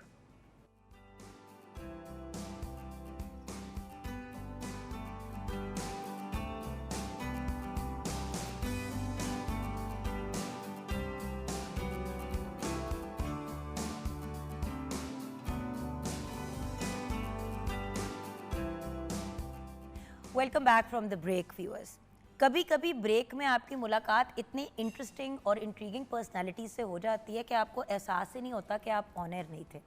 इस वक्त हमारे साथ एक बहुत ही अकम्पलिश्ड एंड ब्रिलियंट पर्सनालिटी जो बहुत ज़्यादा एफर्ट कर रहे हैं स्पेसिफिकली साउथ पंजाब में, of course because he is the additional chief secretary south Punjab, but उसके अलावा भी on a personal level also south Punjab को ये अपने दिल के बहुत करीब रखते हैं और उनके लिए कॉन्स्टेंटली एफर्ट्स कर रहे होते हैं और वहाँ के मसाइल रिजॉल्व करने में 90% इनका वक्त लग जाता है। लेकिन क्योंकि साउथ पंजाब में अब हुकूमती पॉलिसीज़ और डेवलपमेंट प्रोजेक्ट्स की मॉनिटरिंग और इम्प्लीमेंटेशन में इनका इतना इम्पोर्टेंट रोल है, तो हमने सोचा कि instead of focusing on the negative, उन चीज़ों पे फोकस करते हैं जो पॉजिटिव है। इंशाल्लाह जब कभी मौका मिलेगा तो मैं चाहूँगी कि हम साउथ पंजाब वहाँ पे ऑन ग्राउंड रियलिटीज़ क्या हैं और हम लोग क्या कर सकते हैं उनको बेहतर करने के लिए एज सिटीजन्स ऑफ पाकिस्तान हम ज़रूर डिस्कशन करेंगे। लेकिन इस वक्त the brilliant personality who is trying to make things better in south Punjab हमारे साथ है फवाद हाशिम रब्बानी। अस्सलाम वालेकुम। वालेकुम अस्सलाम। अच्छा फवाद साहब, मुझे ये बताइए कि सबसे पहले कि additional chief secretary south Punjab की रिस्पॉन्सिबिलिटीज़ क्या होती हैं, आपकी जिम्मेदारी क्या? क्योंकि देखिए ना, मेरे जैसा बंदा ये जो आपको टीवी पे देख रहा है, उनको पोस्ट तो सुन लिया, इसका मतलब क्या है sir? Additional chief secretary is grade 21 officer जी। The secretariat in South Punjab was created in 2020। ठीक तो कोई 5-6 साल हुए हैं और ये एक हेड है of the executive functions in south Punjab, ठीक है, जिसमें कुछ 16 डिपार्टमेंट्स हैं staggered over 2 places, spread over 2 places, Bahawalpur division and Multan. तो you are constantly between Bahawalpur and Multan. Yes. And other than that, other areas also, because I'm the executive head of 12 districts of South Punjab. बिल्कुल। तो 12 districts हैं हमारे, 3 division हैं जिसमें Multan division है, Bahawalpur division है और डीजी खान डिवीज़न है। तो वो हैं, वो डिपार्टमेंट्स मेरे पास आते हैं। तो सर इसमें मॉनिटरिंग सेहत भी आ जाता है, एडमिनिस्ट्रेशन की मॉनिटरिंग भी आ तालीम, जाती है, सेहत, तालीम, ये सारे डिपार्टमेंट्स जो हैं वो मेरे ज़ेरे निगरानी है। ओके। तो सर अब जैसे कि सीएम साहिबा ने पंजाब में बहुत मेजर, अगर मैं कहूँ कि इनकलाबी लेवल के चेंजेस लाई हैं, तो आई डोंट थिंक ये बात गलत होगी। और ये नहीं कि एक उन्होंने कोई प्रोग्राम शुरू किया या एक इनिशिएटिव शुरू किया, हंड्रेड्स ऑफ मतलब ओवर 100 इनिशिएटिव्स आई थिंक इस वक्त ऑन ग्राउंड है, जिनके ऊपर वर्किंग भी हो रही है, कुछ चल रहे हैं, कुछ चलते हुए अरसा हो गया और कुछ स्टार्ट होने वाले हैं। तो ऑन ग्राउंड के कुछ जो साउथ पंजाब में इनिशिएटिव्स हैं, मैं जानना चाहूँगी कि उसके ऊपर आप क्या एफर्ट्स कर रहे हैं सर? प्रिसाइसली सीएम की जो विज़न है वो that is not limited to upper Punjab, that South Punjab is a very big part of it. बिल्कुल। It is holistic integrated kind of development. और इसमें जो बड़े सीएम के फ्लैगशिप प्रोजेक्ट्स हैं, आपको पता है ई बसेस चल रही हैं, कुछ 200 के करीब ई बसेस जो हैं they are in distribution now in the 3 divisions of south Punjab. बिल्कुल। और इसके अलावा लैपटॉप स्कीम्स हैं, जो साउथ पंजाब का शेयर बनता है वो कोई 35,000 का शेयर है लैपटॉप्स का, जिसमें से कोई 12,000 प्लस जो है ऑलरेडी डिस्ट्रीब्यूट हो चुके हैं ऑन मेरिट। वो सीएम वो बैलेट वगैरह के हिसाब से होता है, ठीक है, in a very transparent and merit oriented वे।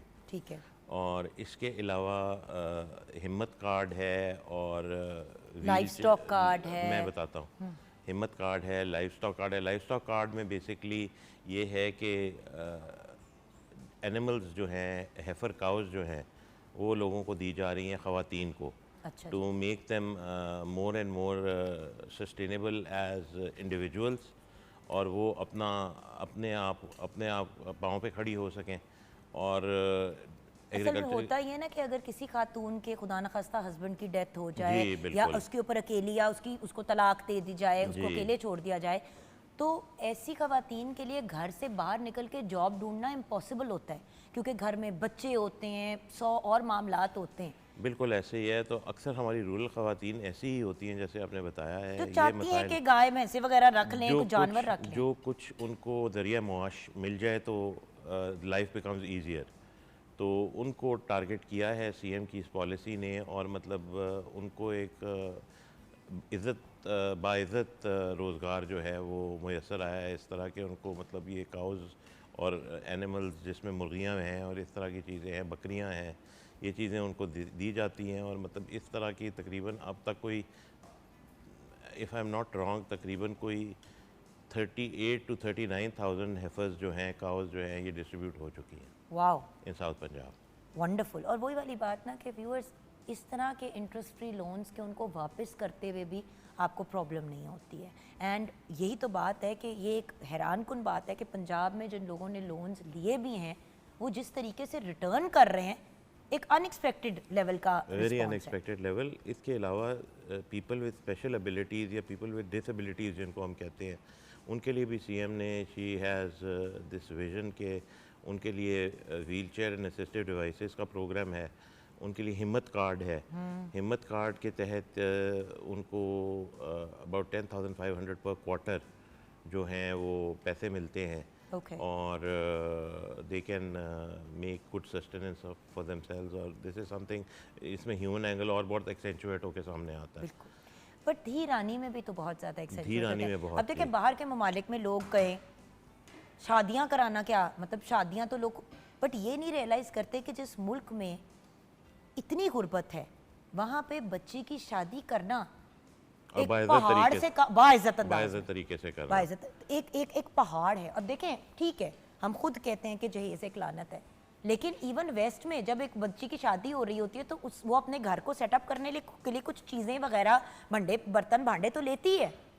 अब आप उसको भी जहेज़ का नाम तो नहीं दे सकते ना। एग्जैक्टली और इसमें एक बड़ा हैंडसम अमाउंट सीएम की तरफ से, उनका जो विजन है इसमें 200,000 रुपीज़, 2 लाख रुपए फ़ी ब्राइड जो है वो एज अ गिफ्ट उनको सलामी के तौर पे सलामी भी। के तौर पे एटीएम कार्ड के थ्रू प्रोवाइड किए जाते हैं। और ये काफ़ी सारी शादियां जो इस तरह की हैं, कोई 17-18 हज़ार के करीब ये शादियां साउथ पंजाब में हो चुकी हैं। और ये प्रोग्राम बड़ी तेज़ी से चल रहा है और बड़ी सक्सेसफुली रन कर रहा है और लोगों के लिए बड़ा एक आंखों की ठंडक का बायस है कि मतलब दिस इज़ समथिंग जिसमें एक इमोशनल एलिमेंट भी इन्वॉल्व हो जाता है कि लड़कियों के लिए एक बाइज़्ज़त शादी का तरीका। और डेस्टिट्यूट बच्चियाँ, ऑर्फन बच्चियाँ, पीपल, गर्ल्स विद डिसेबिलिटीज़, उसके साथ साथ वो बच्चियां जिनको ज़बरदस्ती घरों में नौकरियों पे लगा दिया जाता है 8-10 साल की उम्र पे, और जब आपको पता है कि इलीगल है, लेकिन अभी भी ये चीज़ जो है लोग अपने घरों में प्राइवेटली करते जाते हैं। अनफॉर्चुनेटली जब आप उसको जाकर उसके ऊपर चेक्स एंड बैलेंस करते हैं कि भाई आपने बच्ची को उठा के किसी को क्यों दिया, ऐसे क्यों किया, तो कहते हैं यदि आगे शादी भी करनी है तो हम कुछ इसको यहाँ पे नौकरी पे लगा के इसकी, मतलब आप सोचें कि उस बच्ची को पालना भी उनके लिए एक अजाब हो जाता है, क्योंकि आगे उनको ये टेंशन होती है कि इसकी हमने शादी करनी है। सो बहुत सी बच्चियां बहुत से कॉम्प्लिकेटेड सिचुएशन से बच जाती हैं इस धी रानी प्रोग्राम की वजह से। और जितना भी शादी का खर्चा है वो सारा bill is kind of footed by the government of Punjab. By the government of Punjab. Sir आप किस तरह टाइम निकालते हैं ये सारी चीज़ों के ऊपर नज़र रखना, ये फैक्ट्स एंड फिगर्स अपने पास रखना, और फिर आप फिजिकली भी, आपकी मैंने अक्सर तस्वीरें देखी हैं जब भी इस तरह की चीज़ें होती हैं आप वहाँ पे प्रेजेंट होते हैं। One has to be up and about जी, अपना साउथ एफर्ट है। पंजाब छोटा तो नहीं है। हाँ, हमारे को 12 डिस्ट्रिक्ट हैं जी। हाँ। तो we have to be up and about. और मतलब मॉनिटरिंग, कांस्टेंट विजिल जो है वो एक रखना बड़ा ज़रूरी है, बिकॉज अगर ना करें तो फिर उधर लीकेजेस और पिल्फरेजेस का एक एलिमेंट आ जाता है। सो इट्स वो जो एक सैंक्शन है वो होनी चाहिए कि मतलब आप you can come anywhere at any time to check things basically and you are vigilant about it. So अगर हम बात करें इन वेरियस प्रोजेक्ट्स की, इन सब प्रोजेक्ट्स में ये सब इनिशिएटिव्स जो हैं, इनमें से आपके दिल के सबसे करीब कौन सा है? देखिए सारे इनिशिएटिव्स अपनी जगह ब्रिलियंट हैं, लेकिन कुछ इनिशिएटिव्स होते हैं जो अपने दिल के बड़ी, वो कौन सा इनिशिएटिव है जो आपके दिल के बहुत अच्छा, Dhee Rani initiative is something very close to my heart because of the empathy that it creates with poor families basically as far as the marriages of the girls are concerned. इसके अलावा अपनी छत अपना घर है, ये कोई 1,60,000 के करीब घर पंजाब में बन चुके हैं, जिसमें एक साइजेबल नंबर साउथ पंजाब में भी है, और another 30,000 are being constructed as we speak. Okay. तो ये प्रोग्राम भी बड़ी तेज़ी से पैन आउट हो रहा है। इधर मैं आपको एक छोटा सा एक आइडिया देता चलूँ कि South Punjab is 48% of Punjab population, यानी it is almost half the population of Punjab and 32% of Punjab area.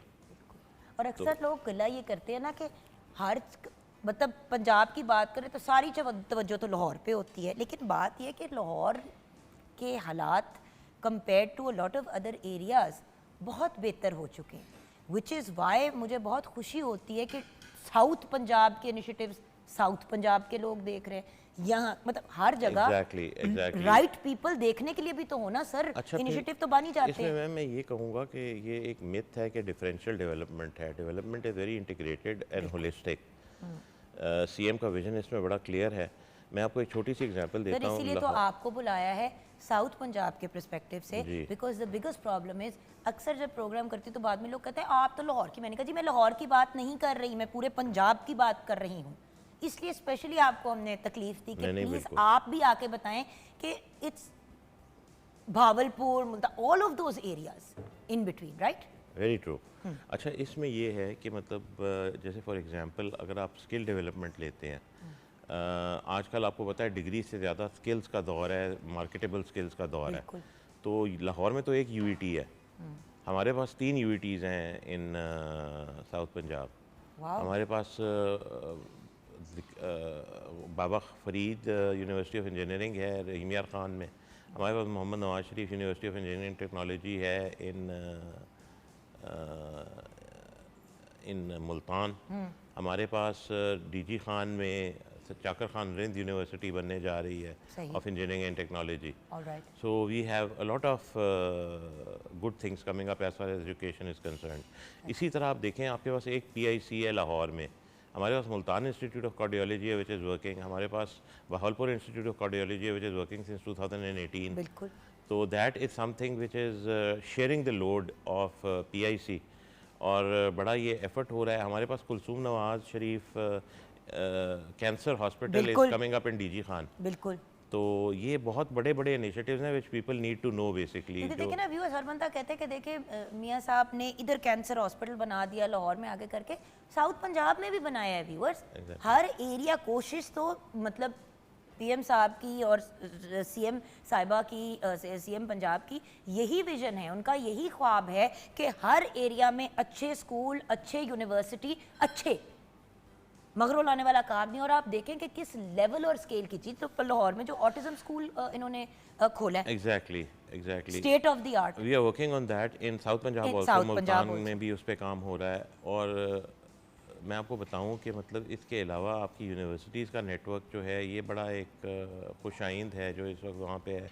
Hospitals का मैंने आपको बताया, तो एक बड़ा होलिस्टिक किस्म की एक डेवलपमेंट है जो इस वक्त चल रही है। और मतलब स्किल डेवलपमेंट के ऊपर बड़ा काम हो रहा है, हर सेक्टर के ऊपर बड़ा काम हो रहा है। सर यूथ को क्या बिजनेस लोन्स उसी तरह से दिए जा रहे हैं जिस तरह, मतलब जैसे, क्योंकि देखें ना यूथ का इस वक्त जो हमारा सबसे बड़ा एक इशू भी है और एक पॉजिटिव चीज़ भी है, हमारा यूथ बल्ज जो है। अब अंडर 30 जो बच्चे बच्चियां हैं हमारे मुल्क के, राइट जी, वो ऑलमोस्ट 60 से 70% है। एग्जैक्टली। अब वो एक बहुत बड़ा नंबर है, यानी कि साउथ पंजाब के भी 60 से 70% अवाम जो है वो यंग लोग हैं। तो उनके लिए एंटरप्रेन्योरशिप और बिजनेसेस की तरफ जाने के लिए सर क्या हो रहा है? मैं आपको बताऊं, जो इसमें जो सबसे बड़ी लीप है ना वो हमारी ये जो skill development, technological skill development है। अच्छा जी। हमारे पास ये जो मैंने यूनिवर्सिटी ऑफ UET आपको बताई, इसी तरह यहाँ पे UETs में artificial intelligence, digital innovations, cyber security, biotechnology, इनको ये कोर्सेज जो हैं ये बहुत ज़्यादा तेज़ी से इंट्रोड्यूस किए जा रहे हैं। And we got the expertise for it as well, we got the best expertise in south Punjab. बिल्कुल ये हो रहे हैं। IT पार्क्स जो हैं वो बनाने की बात हो रही है। IT पार्क का मैं आइडिया लेके आ रहा हूँ for an IT park in Multan with the, I am going to take it up with the CM very soon. Brilliant. और ये हो रहा है।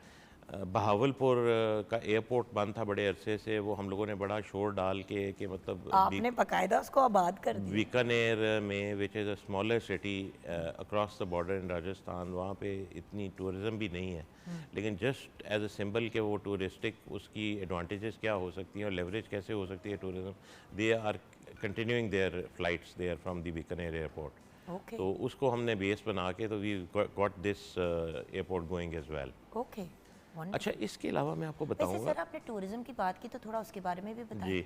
अब भावलपुर कितना रिच है इन कल्चर, इन ट्रेडिशन. वैसे भावलपुर का एग्जांपल दे रही हूँ क्योंकि गई हुई हूँ. जी. मुल्तान की बात करें, मतलब Multan the it's a city city of of saints. saints. एग्जैक्टली. So the point is आपके पास तो सारे मेजर टूरिस्ट पॉइंट्स हैं. टूरिस्ट पॉइंट्स हैं और वो किसी हद तक यूटिलाइज भी होती है पोटेंशियल, लेकिन वो ओवरऑल जैसे एक मुल्क की रेपुटेशन जैसे जैसे इम्प्रूव करती है दुनिया में, तो फॉरेन टूरिस्ट भी तभी आता है ना, या जैसे कहते हैं फॉरेन इन्वेस्टर भी तभी आता है जब आपका लोकल इन्वेस्टर इंटरेस्टेड होता है किसी चीज़ में. बिल्कुल. अब देखिए ना, जैसे ब्रेक से पहले हमारे साथ मतलब एक बंदा जो 40 साल की कम उम्र उसका है, उसने पाकिस्तान का पहला गोल्ड मेडल जीता in the best olive oil Lovely. एक कंपटीशन पे.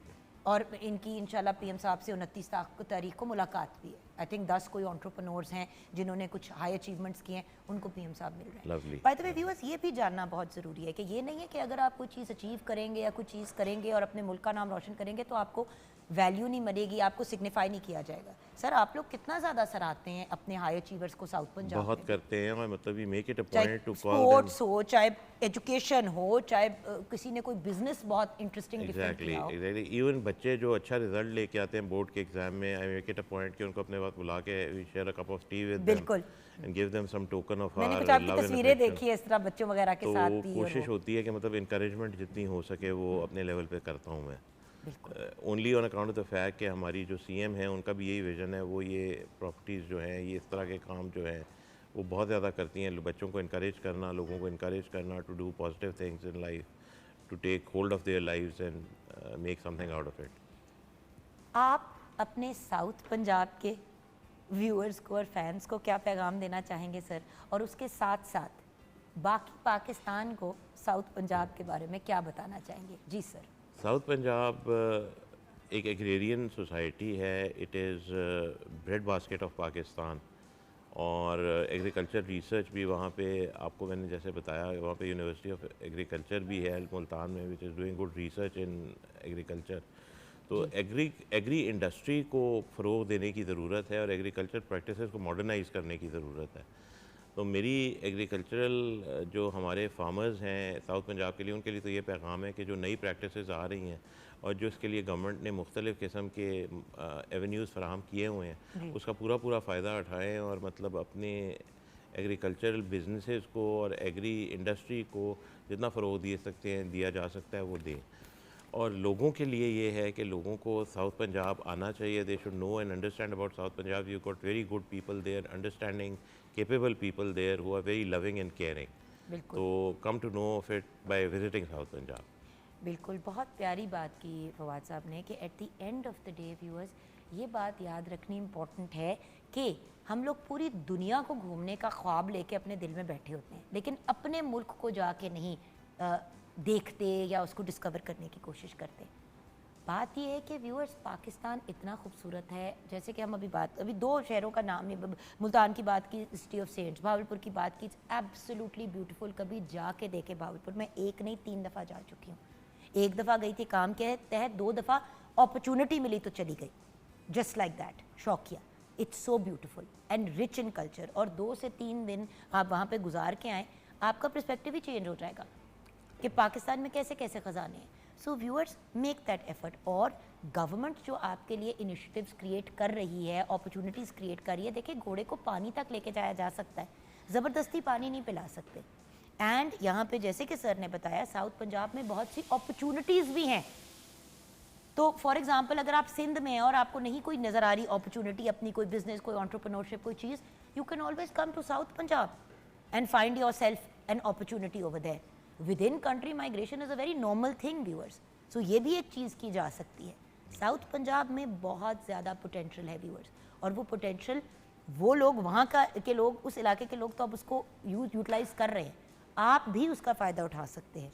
चाहे वहाँ पे टूरिज़्म का कोई आप सेटअप लगा दें. हु नोज़, अपॉर्चुनिटीज़ हैं, मदद करने वाले लोग हैं. ये तो मैं भी आपको बड़ी गारंटी के साथ कह सकती हूँ कि फवाद हाशिम रब्बानी साहब की ओपन डोर पॉलिसी है. आपका कोई प्रॉब्लम है, कोई इशू है, जाए इनसे मुलाकात करें, इनसे मशवरा करें. May be he can guide you to the right initiative. But the point is पहला कदम आपको उठाना पड़ेगा। Thank you so much sir. Thank you ma'am, been a pleasure. हम ब्रेक के बाद वापस आएंगे व्यूअर्स, आप हमारे साथ रहिएगा।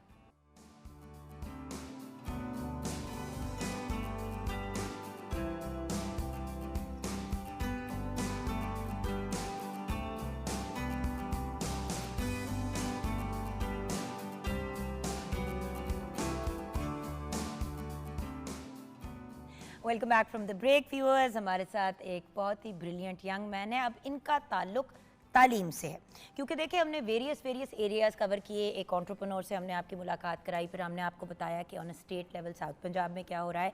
अब हम आपकी मुलाकात एक यंग ब्रिलियंट जिस यूथ की हम बात कर रहे थे उनसे मुलाकात कराएंगे, लेकिन किचन में जल्दी से नज़र डाल लेते हैं। जी, कड़ी चावल बिल्कुल तैयार हैं। कड़ी को मैंने तड़का भी लगा दिया है। आप चाहें तो इसको बॉइल्ड राइस के साथ सर्व कर सकते हैं, चाहे तो खमीरी रोटी के साथ भी ये बहुत अच्छी लगती है। Thank you so much Tayyaba ji. Okay, हमारे साथ अब कौन है, कौन सी ब्रिलियंट पर्सनैलिटी है? हमारे साथ एक यंग मैन है जो गोल्ड मेडलिस्ट भी हैं। अंडर ग्रेजुएट लेवल पे इनको मेरिट पे स्कॉलरशिप भी मिली। देन उसके अलावा हार्वर्ड यूनिवर्सिटी से अवार्ड भी जीत चुके हैं। बेस्ट स्पीकर का अवार्ड भी अपने नाम कर चुके हैं। पार्लियामेंट्री डिबेट पे भी एज बेस्ट स्पीकर अवार्ड ले चुके हैं। सो इतना ब्रिलियंट और अकम्पलिश बच्चा, क्या पैदा होते ही इसकी बच्चे का तालीम का सफ़र शुरू हो गया? एक्चुअली इनकी स्टोरी बड़ी इंटरेस्टिंग है, इसलिए आज हमने मोहम्मद बिलाल सरफराज को बुलाया है। अस्सलाम वालेकुम। वालेकुम अस्सलाम। क्या हाल है बिलाल बेटा? अल्हम्दुलिल्लाह अल्लाह का शुक्र। अच्छा, मुझे ये बताइए बिलाल कि आप का तालीमी सफ़र कहाँ से शुरू होता है? मैंने आपको स्पेसिफिकली बुलाने, देखिए तालीम के सफ़र में बहुत से लोग हाई अचीवर्स निकलते हैं और जब हम उनसे बात करते हैं तो पता चलता है कि बचपन से एक सिस्टम शुरू हुआ, लेकिन आपकी स्टोरी डिफरेंट है। तो आज आपको उन लोगों को इंस्पायर करने के लिए बुलाया है जो एक नाकामी के बाद गिव अप कर जाते हैं। जी बेटा, स्टोरी स्टार्ट करते हैं। जी, जिस तरह आम लोग की ज़िंदगी है मेरी उस तरह से नहीं है। मैं कोई शुरू से ब्रिलियंट बच्चा नहीं था, ना कोई बहुत पढ़ने वाला था। मेरा सफ़र टाट स्कूल से स्टार्ट हुआ और फिर मदरसा एजुकेशन। तो मदरसा एजुकेशन के बाद मैं वो बंदा था जो गिव अप कर चुका था पढ़ाई से। क्यों? समझ नहीं आती थी या दिल नहीं चाहता था? दिल नहीं चाहता या था, हालात ऐसे थे? दिल नहीं चाहता था। और तब तक शायद वो जो एक बचपन का एज होती है स्टूडेंट्स की, उस एज में वो इंटेंशंस नहीं थी। मेरे साथ भी यही हुआ ना। I was like you. मैं जब तक स्कूल में थी, मैथ्स बस बराए नाम पास करना, अक्सर उर्दू में फ़ेल हो जाना, जिसकी वजह से पूरे ग्रेड्स बहुत कम आते थे। तो मैं एवरेज या बिलो एवरेज स्टूडेंट थी। यूनिवर्सिटी गई तो डीन्स ऑनर रोल पे ग्रेजुएट किया। तो मेरा तो प्रॉब्लम ये था कि मुझे अपने इंटरेस्ट की चीज़ नहीं मिलती थी। समहाउ इंटरेस्ट भी था, लेकिन उसमें कुछ हर्डल्स थी जो मैं समझता हूँ मेरी खुद की वजह से थी। अच्छा, खुद की वजह से थी। उसमें किसी और का रोल नहीं था। लेकिन मैं जो आज जो कुछ हूँ वो मेरे दादा जान मरहूम की वजह से हूँ। अच्छा, हाउ कम? तो ये क्रेडिट उनको जाता है। क्यों?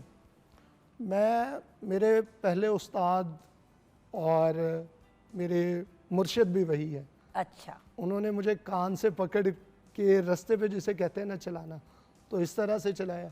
और दूसरा जो टर्निंग पॉइंट मेरी लाइफ में आया आफ्टर मैट्रिकुलेशन, जो मेरा यंगर ब्रदर है वो किडनी फेलुअर में जो है मुब्तला हो गया। तो वो बेसिकली टर्निंग पॉइंट था माई लाइफ में। 2022 में उसकी डेथ हो चुकी थी। आई एम सो सॉरी बेटा, I am so sorry, I am so sorry for your loss बच्चे। जी, तो वो टर्निंग पॉइंट, उस चीज़ ने मुझे इनकरेज किया कि मैं कुछ बड़ा करूं अपनी लाइफ में, अपने पेरेंट्स के लिए, इस मुल्क के लिए बड़ा और अपने भाई था, लोगों के छोटा लिए। भाई था? छोटा भाई था। He was 18 years old। और पढ़ाई में कैसा था? He was very brilliant. वही तो बात होती है ना व्यूअर्स, उस चीज़ से भी एहसास हुआ होगा कि यार उम्मीदें अम्मा अब्बा ने इससे लगाई हुई थी, यही दुनिया से चला गया।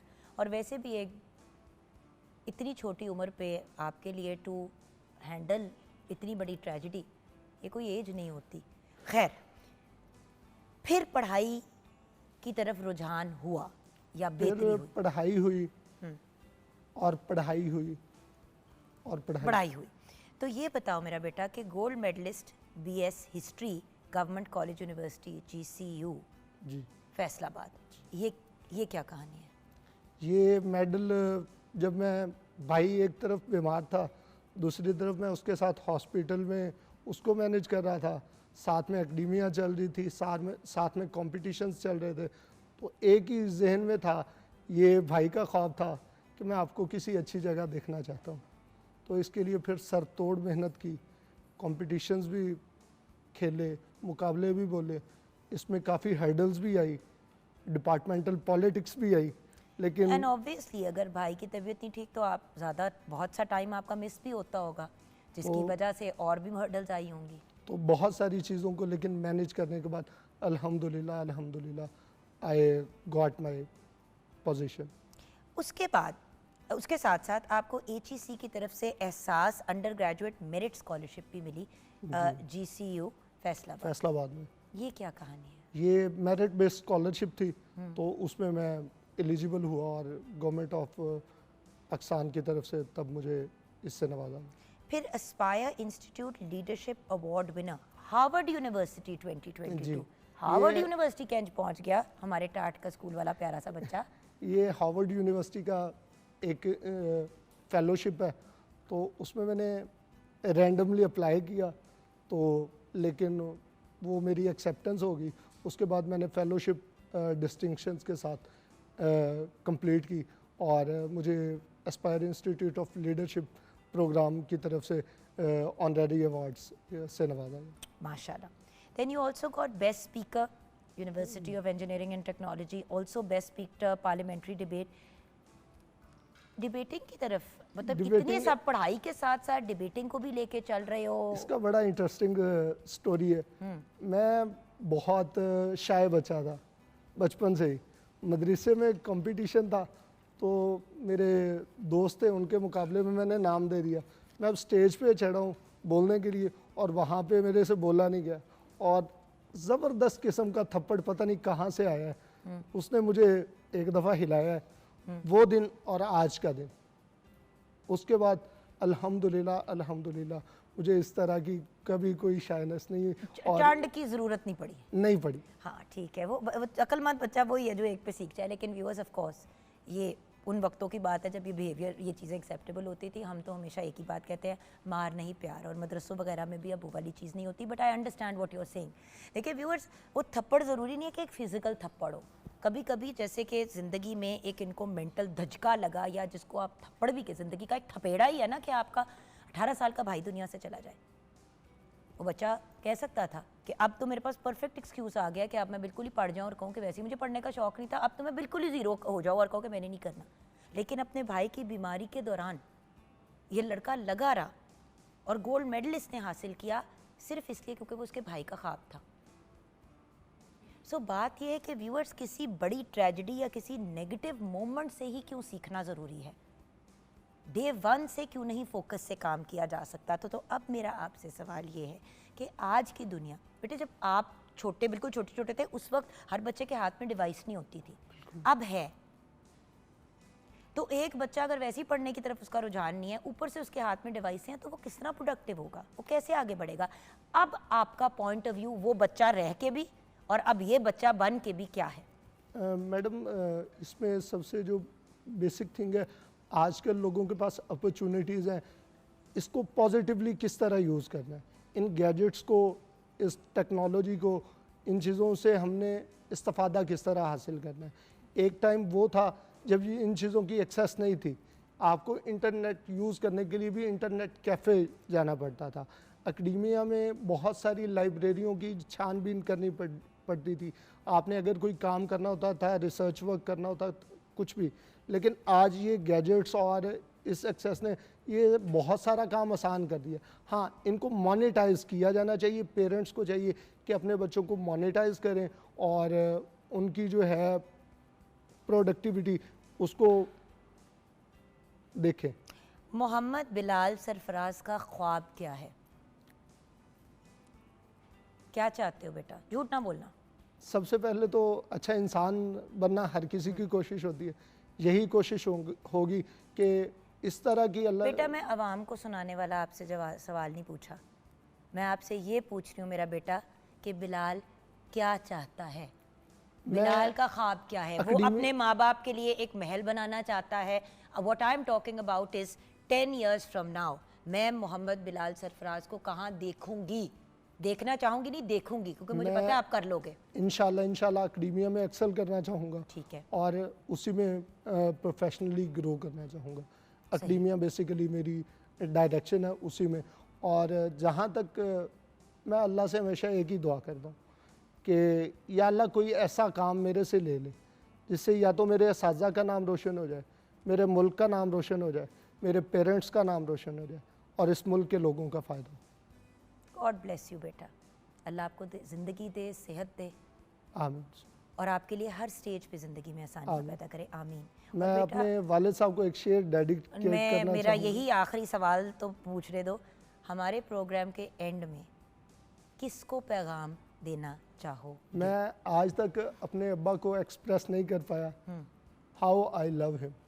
वो अब्बा है और बहुत से और अब्बा भी आपको देख रहे हैं और दुआएं दे रहे होंगे। बेटा अब्बा से डायरेक्ट मुखातिब होकर बात करो। एक शेर में एक्सप्रेस करूँगा, पंजाबी शेर में।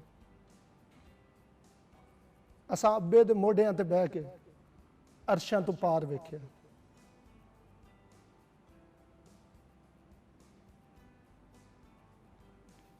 आई लव यू अब्बा जी, आई लव यू।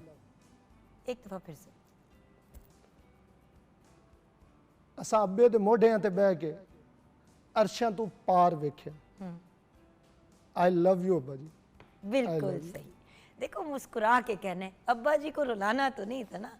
अब्बा जी का तो नाम रोशन करना है, अब्बा जी की रिस्पेक्ट और बका बनानी है दुनिया में। और व्यूअर्स एक बात कहूँ, ये जो एक बात है ना कि हमारे बच्चे जो हैं, हमारे जो बॉयज़ हैं, वो अपने अब्बा जी को या घर के मर्दों को अपनी फीलिंग्स कभी एक्सप्रेस ही नहीं कर पाते, माँओं को तक नहीं कह पाते। ज़बान पे फंसी होती है बात लेकिन कह नहीं सकते। जेन जी की सबसे प्यारी बात यह है कि कह देते हैं। तो जब वो कहते हैं तो सुनने वाले को भी फिर दिल बड़ा करके जवाब देना चाहिए। मुझे पता है कि पहले वक्तों की ये बात होती थी कि बच्चे जाके मामा बाबा को आई लव यू कह रहे हैं तो वो इग्नोर करें, लेकिन जितना हमें सुनना अच्छा लगता है उतना ही बच्चे को वापस सुनना अच्छा लगता है। तो अल्लाह पाक आपके अब्बू को लंबी सेहत वाली ज़िंदगी अता करे, आपके पूरे ख़ानदान को अपने हिफ्ज़-ओ-मान में रखे और आपकी फ़ैमिली को अब कोई और तकलीफ़ का सामना ना करना पड़े। आमीन आमीन। सो व्यूअर्स अपना ख्याल रखिएगा। हमारे बहुत ही प्यारे मोहम्मद बिलाल सरफराज को दुआओं में याद रखिएगा और ये नाम याद कर लें, ये बच्चा बहुत बड़े बड़े काम करेगा इंशाअल्लाह। खुदा हाफ़िज़ व्यूअर्स।